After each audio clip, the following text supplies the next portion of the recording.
Hi ಎಲ್ಲರಿಗೂ and welcome back. ಇತ್ತೀಚೆಗಂತೂ vegan ಅನ್ನೋ ಪದ ತುಂಬಾ ಬಳಕೆಯಲ್ಲಿದೆ. ಹಾಗಾಗಿ ನಾನಿಲ್ಲಿ ಒಂದು ವೀಗನ್ ತುಪ್ಪನ ಮಾಡೋದು ಹೇಗೆ ಅಂತ ತೋರಿಸ್ತಾ ಇದ್ದೀನಿ. ವೀಗನ್ ಅಂದರೆ ಏನು? ಸಸ್ಯಾಹಾರಿ ಅಂದರೆ ಪ್ಲ್ಯಾಂಟ್ ಬೇಸ್ಡ್ ಉತ್ಪನ್ನಗಳಿಂದ ಮಾಡುವಂತಹ ತುಪ್ಪ ಇದು. ಯೂಶಲಿ ತುಪ್ಪ ಬಂದು ನಾವು ಆ್ಯನಿಮಲ್ ಬೈ ಪ್ರಾಡಕ್ಟಿಂದ ಮಾಡ್ತೀವಿ. ಅಂದರೆ ಹಾಲು, ಹಸುವಿನ ಹಾಲಿಂದ ನಾವು ತುಪ್ಪ ಮಾಡ್ತೀವಿ. ಬಟ್ ಇದು ಬಂದು ವೀಗನ್ ಪ್ರಾಡಕ್ಟ್. ಮೇನ್ ವಿಡಿಯೋಗೆ ಹೋಗೋಕ್ಕಿಂತ ಮುಂಚೆ ನಾನೊಂದು ಡಿಸ್ಕ್ಲೈಮರ್ ಪಾರ್ಟ್ನ ಇಲ್ಲಿ ಹೇಳೋಕ್ಕೆ ಇಷ್ಟಪಡ್ತೀನಿ. ಏನಪ್ಪ ಅಂತಂದರೆ, ಇದು ಹಸುವಿನ ತುಪ್ಪಕ್ಕೆ ಸಬ್ಸ್ಟಿಟ್ಯೂಟ್ ಆಗಿರೋದಿಲ್ಲ. ಹಾಗೂ ಯಾರೆಲ್ಲ ವೀಗನ್ ಡಯೆಟ್ನ ಫಾಲೋ ಮಾಡ್ತಾರೆ ಅವರಿಗೆ ಈ ರೆಸಿಪಿ ತುಂಬಾ ಸಹಾಯಕಾರಿ. ಆ್ಯಂಡ್ ಒನ್ ಮೋರ್ ಥಿಂಗ್, ನಾನೇನಕ್ಕೆ ಇದನ್ನು ಟ್ರೈ ಮಾಡಿದೆ ಅಂತಂದರೆ, ಹೀಗೆ ನಾನು ಕೆಲವು ವೀಡಿಯೋಸ್ ನೋಡಬೇಕಾದ್ರೆ ವೀಗನ್ ತುಪ್ಪದ ಬಗ್ಗೆ ನಾನು ಕೂಡ ತಿಳ್ಕೊಂಡೆ. ಸೊ ಜಸ್ಟ್ ಒಂದು ಟೇಸ್ಟ್ ಹೇಗಿರುತ್ತೆ, ಯಾವ ಥರ ಬರುತ್ತೆ ಅಂತ ನೋಡೋಣ ಅಂತ ನಾನು ಇದನ್ನು ಟ್ರೈ ಮಾಡಿದ್ದೀನಿ. ಅಟ್ ದ ಎಂಡ್ ನಿಮಗೆ ಇದರಲ್ಲಿ ಲೈವ್ ಟೆಸ್ಟ್ ವಿಡಿಯೋ ಕೂಡ ನಾನಿಲ್ಲಿ ಹಾಕಿದ್ದೀನಿ. ಸೊ ಎಂಡ್ವರೆಗೆ ನೀವು ಈ ವಿಡಿಯೋ ನೋಡಿ. ಬನ್ನಿ ನಾವು ಮೇನ್ ವಿಡಿಯೋಗೆ ಹೋಗೋಣ. ಇದಕ್ಕೆ ಮುಖ್ಯವಾದ ಇಂಗ್ರೀಡಿಯೆಂಟ್ ಅಂದರೆ ಕೊಬ್ಬರಿ ಎಣ್ಣೆ ಅಥವಾ ತೆಂಗಿನ ಎಣ್ಣೆ, ಕೋಲ್ಡ್ ಪ್ರೆಸ್ ಕೊಕೊನಟ್ ಆಯಿಲ್ ಏನು ಹೇಳ್ತೀವಿ ಅದನ್ನು ನಾನು ತೊಗೊಂಡಿದ್ದೀನಿ, ಒಂದು 3/4 ಕಪ್ಪಷ್ಟು. ಸ್ವಲ್ಪ ಕರಿಬೇವಿನ ಸೊಪ್ಪು ಹಾಗೂ ಸೀಬೆ ಗಿಡದ ಎಲೆ, ಆದಷ್ಟು ಎಲೆ ಆಗಿದ್ದರೆ ಒಳ್ಳೆಯದು. ನೋಡಿ, ಈ ರೀತಿ ಎಳೆದಾಗಿರುವಂತಹ ಎಲೆನ ತೊಗೊಂಡಿದ್ದೀನಿ ನಾನು. ಹಾಗೂ ಒಂದು ಚಿಟಿಕೆ ಅರಶಿನ ಹಾಗೂ ಒಂದು ಚಿಟಿಕೆ ಹಿಂಗು. ಹೇಗೆ ಮಾಡೋದು ನೋಡೋಣ. ಮೊದಲಿಗೆ ನಾನು ತೆಂಗಿನೆಣ್ಣೆ ಅಥವಾ ಕೊಬ್ಬರಿ ಎಣ್ಣೆನ ಬಿಸಿ ಮಾಡೋಕ್ಕೆ ಇಟ್ಕೊಳ್ತೀನಿ. ಇದು ತುಂಬ ಕುದಿಬಾರ್ದು, ಜಸ್ಟ್ ಬಿಸಿ ಆಗಬೇಕಷ್ಟೇ.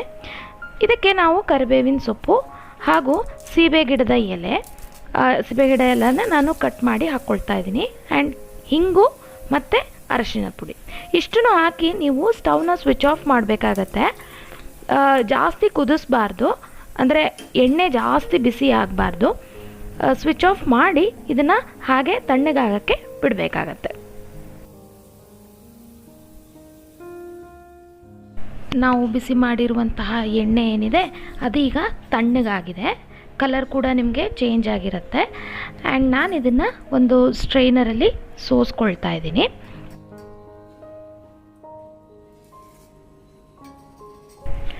ಕಲರ್ ಆಲ್ಮೋಸ್ಟ್ ತುಪ್ಪದ ಕಲರೇ ಬಂದಿದೆ, ಲೈಟ್ ಯೆಲ್ಲೋ ಕಲರ್ ಬಂದಿದೆ. ಹಾಗೂ ನಾವಿಲ್ಲಿ ಅರಿಶಿನದ ಪುಡಿ ಎಲ್ಲ ಯೂಸ್ ಮಾಡಿರೋದ್ರಿಂದ ಆ ಕಲರ್ ಬಂದಿದೆ ಅಂತ ಹೇಳ್ಬೋದು. ಇದನ್ನು ನಾನು ಬಾಟಲಲ್ಲಿ ಹಾಕಿ ರೆಫ್ರಿಜರೇಟ್ ಮಾಡ್ತಾ ಇದ್ದೀನಿ.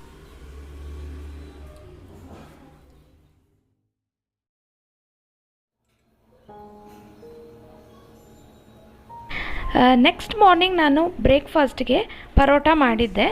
ಸೊ ನನ್ನ ಹಸ್ಬೆಂಡ್ಗೆ ನಾನು ಈ ತುಪ್ಪನ ಹಾಕಿ ಸರ್ವ್ ಮಾಡ್ತಾಯಿದ್ದೀನಿ. ಅವ್ರಿಗೆ ಮೊದಲೇ ಇದ್ರ ಬಗ್ಗೆ ಯಾವುದೇ ಕ್ಲೂ ಕೊಟ್ಟಿರಲಿಲ್ಲ, ಅಂದರೆ ನಾನು ಈ ರೀತಿ ವೀಗನ್ ತುಪ್ಪ ಮಾಡ್ತಾಯಿದ್ದೀನಿ ಅಂತ ಅವ್ರ ಹತ್ರ ಹೇಳಿರಲಿಲ್ಲ. ಸೊ ನಾನು ಇದನ್ನು ಅವರಿಗೆ ಸರ್ವ್ ಮಾಡ್ತಾಯಿದ್ದೀನಿ. ಆ್ಯಂಡ್ ನೋಡೋಣ ಅವ್ರ ರಿಯಾಕ್ಷನ್ ಹೇಗಿರುತ್ತೆ, ಅವ್ರ ರೆಸ್ಪಾನ್ಸ್ ಹೇಗಿರುತ್ತೆ ಅಂತ.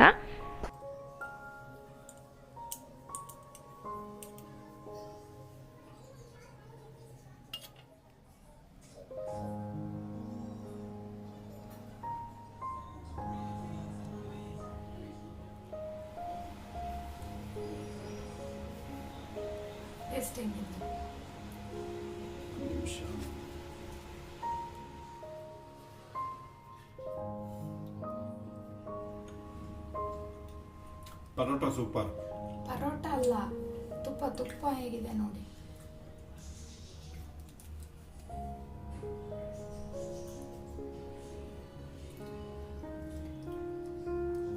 ತುಪ್ಪ ಟೇಸ್ಟ್ ಇದೆಯಾ? ಟೇಸ್ಟ್ ಇದೆ, ಬಟ್ ತುಪ್ಪದ ಟೇಸ್ಟ್ ಎಲ್ಲ ಸ್ವಲ್ಪ ಡಿಫ್ರೆಂಟ್ ಆಗಿದೆ. ಯಾವ ಥರ ಇದೆ? ತುಪ್ಪದ ಸ್ಮೆಲ್ಲು ಬರ್ತಾ ಇಲ್ಲ ಇದರಲ್ಲಿ. ಟೇಸ್ಟ್ ಚೆನ್ನಾಗಿದೆ. ಟೇಸ್ಟ್ ಚೆನ್ನಾಗಿದೆಯಾ? ಓಕೆ, ಇದು ವೀಗನ್ ತುಪ್ಪ. ನಾನು ವಿಡಿಯೋ ಪೋಸ್ಟ್ ಮಾಡ್ತೀನಿ, ನೋಡಿ. ಓಕೆ, ಟೇಸ್ಟ್ ನೋಡಿದ್ರಲ್ಲ, ನಾನು ಕೂಡ ಇದನ್ನು ಟೇಸ್ಟ್ ಮಾಡಿದೆ. ಕನ್ಸಿಸ್ಟೆನ್ಸಿ ನೋಡಿದ್ರೆ ನಿಮಗೆ ಕೊಬ್ಬರಿ ಎಣ್ಣೆ ಗಟ್ಟಿ ಆದಾಗ ಯಾವ ರೀತಿ ಇರುತ್ತೆ ಆ ರೀತಿ ಬರುತ್ತೆ. ಸ್ಮೆಲ್ ಎಕ್ಸಾಕ್ಟ್ ತುಪ್ಪ ಅಲ್ಲ, ಬಟ್ ನಿಯರ್ ಟು ತುಪ್ಪ ಫ್ಲೇವರ್ ಸಿಗುತ್ತೆ. ಬಟ್ ತುಪ್ಪದ ಟೇಸ್ಟ್ ಅಂತೂ ಇಲ್ಲವೇ ಇಲ್ಲ. ಒಂದು ಫ್ಲೇವರ್ಡ್ ಆಯಿಲ್ ಅಂತ ಹೇಳ್ಬೋದು. ಒಂಥರ ಡಿಫ್ರೆಂಟ್ ಆಗಿರುತ್ತೆ. ರೊಟ್ಟಿ ಚಪಾತಿ ಜೊತೆ ಎಲ್ಲ ನೀವು ಹಾಕಿ ಸರ್ವ್ ಮಾಡ್ಬೋದು. ನೀವು ಇದನ್ನು ಟ್ರೈ ಮಾಡಿ ನಿಮಗೆ ಯಾವ ಥರ ಅನ್ನಿಸ್ತು ಅಂತ ನನಗೆ ಕಮೆಂಟ್ ಬಾಕ್ಸಲ್ಲಿ ತಿಳಿಸಿ. ಮುಂದಿನ ಇಂಟ್ರೆಸ್ಟಿಂಗ್ ರೆಸಿಪಿ ಜೊತೆ ನಾನು ನಿಮಗೆ ನೆಕ್ಸ್ಟ್ ವೀಡಿಯೋದಲ್ಲಿ ಸಿಗ್ತೀನಿ. Stay tune, stay connected. Thank you for watching.